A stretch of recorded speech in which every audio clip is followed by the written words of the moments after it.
welcome to episode 9, the Battle of Trios show.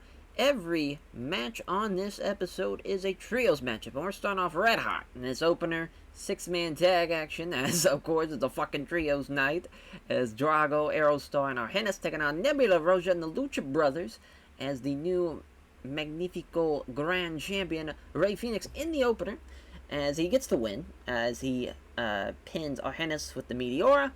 The Argenis with a 57, Drago with a 54. At least Aerostar did pretty well, actually outperformed Betagon Jr. And Nebula Roja with a 72. And of course, Fénix, the champion, with an 83. Was the best performance in the match. Obviously, was head and shoulders above everybody else. Really carried this one to a 77. As afterwards, out comes Conan and announces that the first challenger for Fénix's Magnífico Grand Championship will be decided in the Magnífico Cup. The Magnífico Cup is happening on the next, not the next episode, the next episode will be the qualifying matches for the Magnífico Cup.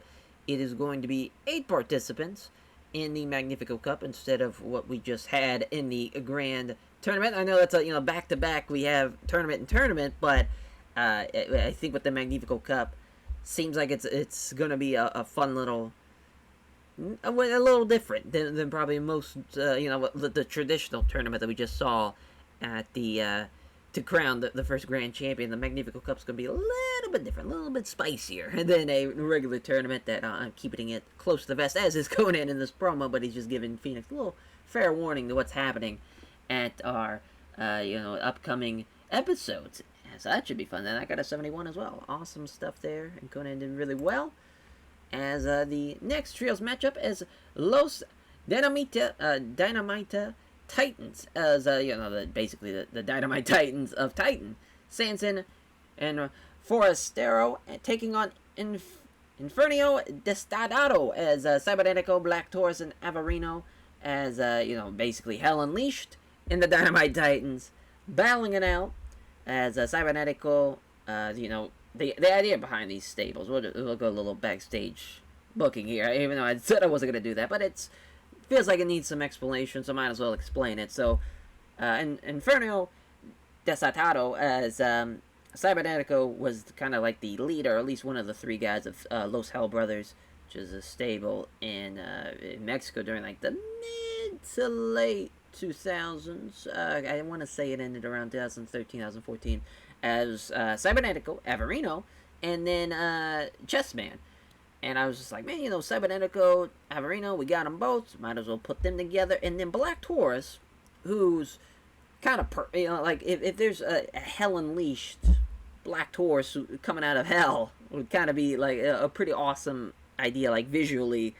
And it's just like, yeah, let's put them together. And then, Los Dynamita Titans, obviously CMLL, they have Sanson and Forastero are cousins, IRL, and they team in CMLL, but under the Los Blood Dynamite, just, basically the Blood Dynamite is what they are, and that name's okay, it's not great, and also we didn't have the third guy to begin with, so it's just like, well, Titan's sitting here, we have him as a top technical who's not really doing a whole lot, so might as well just combine that with Titan, and now they're Los Dynamite Titans, which is pretty fun, and this match went pretty well, 2 straight fall, or actually, goes to a 3rd fall, as, after losing the first one, so they had to lose the first one, did, Cybernetico, Black Taurus, and Averino, and then they came back 2 falls straight, as surprisingly that they won, but looking at it, yeah, because especially looking at it, they definitely got outperformed.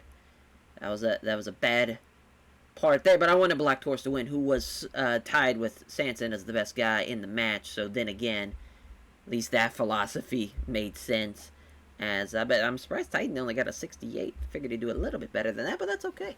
72, though, not bad at all in this trios matchup. As the next trios matchup, as Mount Rushmore. We're officially calling them Mount Rushmore now. Kevin Steen, Matt Jackson, Nick Jackson, the Young Bucks, taking on Kalisto, Mexican Blood, and Bandido Flamita. Kevin Steen pinning Kalisto with the package pile driver. Matt Jackson broke his ribs during the match, which is crazy. Kevin Steen with a 59, kind of crazy. I feel like his performances kind of went down a little bit, but he still outperforms Kalisto, so at least that makes sense there. But yeah, Flamito Bandito doing well, as is obviously the Young Bucks there. 66, I felt like that should have opened the show, in all honesty, but that's fine. As the next trios match, as we got two new debuts there, as Los Mercenaries and Los Gentes del Aire, as two actual stables, but kind of different, obviously, variations. So Los Mercenaries, El Teano, El Teano Jr., rather, is that was what he started, 7 years ago, I want to say. He's technically not in the group right now as of 2021, but in this universe, felt like he should be the leader. And then, obviously, first guy was like, all right, King Cuerno is kind of perfect for a mercenary. Then the third guy was a little interesting. I was like, well, Black Taurus was in Los Mercenaries, but I just felt like he fit in better with Cybernetico and Averino. Like, well, let's just have Daga. Daga's gimmicks and anarchist, so it kind of works. He's kind of like a hitman for hire in a way. Or just kind of, not really a hitman for hire, but more of being an anarchist. He'll burn anything to the ground, anything and everything to the ground, if need be. And then Los Gentes del Aire, real stable, is some affiliation. Right now, El Hijo del Vikingo is officially in that stable. Laredo Kid, on the other hand, it's kind of, up in the air right now. He is. Right now he's teaming with El Hijo del Vikingo. He's set to be at the next Triple Mania in the three-way tag match to crown in that match with Taurus, and then the mystery partner, I forget, obviously the champions as well. And then Archangel Divino was sitting there like, well, he'd be perfect for this. Might as well add him in there, even though he's definitely not on the same level as the rest of the guys. But they could carry him into good matches. And you see here, 70 for El Hero del Vikingo, and then a 65 for the Laredo Kid. Really, the Mercenaries team was the better team, so they got the win. 2 straight falls. Final being Tejano Jr. pinning Archangel Divino with a Tornado Texas. And the Archangel Divino not up to par with everybody else, but still a pretty good match. And Tejano Jr. is getting better at his gimmick, so that's cool as well. And a 67. We forgot to change the slow build time. That's what happened there. That's my bad. But Sombra with an 87. Fuck yeah. As Los Ingobernables beating the team of Atlantis Jr. and Cain Velasquez. 2 falls straight. Final fall being Rush taking out Atlantis with a Rush driver. As Atlantis Jr. is a 49. Cain Velasquez is a 56, and Atlantis is a 66.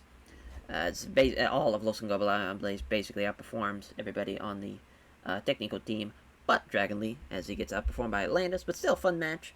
Obviously, Los Sombra said he's wanting and eyeing and wanting Conan to set up a match to take out the career of Atlantis after Atlantis changed his career forever, taking off Los Sombra's mask. But so far, that match has not been officially set. We shall see if there's anything working for Conan in the future to make that match possible. But Sombra killing it. Good shit. So, Promociones Dorado taking on Los Dinastia Mysterio of Rey Mysterio Jr., Dominic Mysterio, and Rey Juarez. And obviously Los Barca and Mil Muertes for Promociones Dorado. And the heels win again as Promociones Dorado getting the win as Mil Muertes pinning Dominic with a frog splash. Dear God, that's a big man to be squishing Dominic Mysterio. Obviously, Dominic Mysterio with a 38. He ain't ready. Not ready. But Rey Mysterio Jr. was the best guy in the match. And Rey Juarez at least outperformed El Hero del La Park as he got a 44. Parker got a 65. It's hard not to call him La Parka. I don't know. It's just it's always a force of habit. LA Park rather with a 65. And not a bad match. Obviously the storyline is still going strong. Feel like there's been points where it seems like that's the end, but then Promociones Dorado just don't seem to go away from the Los Dinastia Mysterio, as this seems like this feud is never ending. Afterwards, Sonia De La Renta ordering Mil Muertes to keep pounding on Dominic at the point of where he gets a chair out, lays in a couple of hard shots on Dominic as Rey Mysterio. Dominic is even getting color at this point. It's not looking good for him. Finally, Celine de Laurenta tells Moises to stop. They head back to Promociones Dorado. So Rey Mysterio Jr. is out that whole time. Gets back up and just kind of is basically sobbing, holding his son in his arms as he's just a bloody goddamn mess. And he is just, you could see the vengeance in his eyes. He wants Mil Muertes. That's a fun little angle to keep Promociones keep going, and might as well take out Dominic at the same time to really get him. I feel like that's the perfect way to tug at Rey Mysterio Jr.'s heartstrings, obviously being a father, taking out the son. The main event, and it's the best match on the card, and man, what a fucking match this is.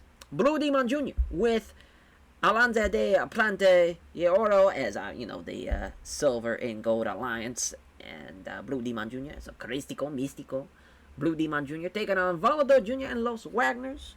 And the babyface team does get the win as Místico pinning El Hielo del Dr. Wagner Jr. as he gets the win in 12 minutes, 2 falls straight. Yeah, I wanted to pack so many trios matches. A lot of times I felt like probably should have gave some matches a little bit more time, but here it's an 83 Legends battle, of course, Blue Demon Jr. and Dr. Wagner Jr. Two high profile fucking guys. And Caristico, Volador Jr. with the 87s. Both those guys, Místico with the 72, Wagner Jr. with the 67, Blue Demon Jr. with 66, and El Hilo del Dr. Wagner Jr. with a 59. Not bad. Not bad for being the worst guy in the match. That kind of got saved by the main event. There was a couple of things that were kind of rocky. But all in all, having finally the best match as the main event, finally it goes well. And we get a 79, which was one of the best shows we've had so far. Could have gained pop, but restricted due to the limited number of viewers there. So Atlanta was a little pissed about losing the Rush, even though he should have been very, very happy about that. Volador Jr., we got to give him some love, and Sombra. He's been killing it. And, this was good stuff. Good stuff there from that show. And another episode is in the books. Thank you all for watching, and we'll catch you guys next time for episode 10. We're in double digits now. Take care, everyone.